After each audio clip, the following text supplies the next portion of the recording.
একজন প্রধানমন্ত্রী সে যদি অর্ডার করে যে আমার বাংলাদেশে চাঁদাবাদ রাখবো না, প্রশাসন বাধ্য হবে তাদেরকে 24 ঘন্টার মধ্যে গ্রেপ্তার করার জন্য। আর যদি গ্রেপ্তার না করতে পারে তাদেরকে চাকরি থেকে ছাঁটাই করে দেয়, নতুন পুলিশ নেই। কারণ পুলিশ পারে না এমন কোনো কাজ নাই। পুলিশের পক্ষে সম্ভব 24 ঘন্টার মধ্যে চাঁদাবাদ, মাদক ব্যবসায়ী, যত ধরনের দুর্নীতি আছে পুলিশের পক্ষে সম্ভব 24 ঘন্টার মধ্যে দমন করা। যদি আমাদের তারেক রহমান প্রধানমন্ত্রী সে যদি হুকুম করে এটা বাস্তবায়ন হবে, কিন্তু ওইভাবে হুকুম করতে হবে।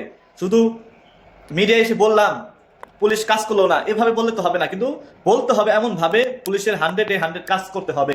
দিন দুপুরে বর্তমান চাঁদা হইতেছে, মানুষকে খুন করতেছে, দোকানপাট ভাঙতেছে, এগুলা কারা করতেছে? করতেছে কারা এগুলা?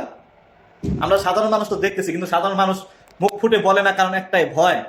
বললেই নেতারা বাড়িতে এসে হামলা করবে, এই করবে সেই করবে। এই জন্য এমন একটা সময় আসবে প্রত্যেকটা ঘরে থেকে একটা একটা করে বাঘের বাচ্চা বের হবে, সত্য কথা বলবে।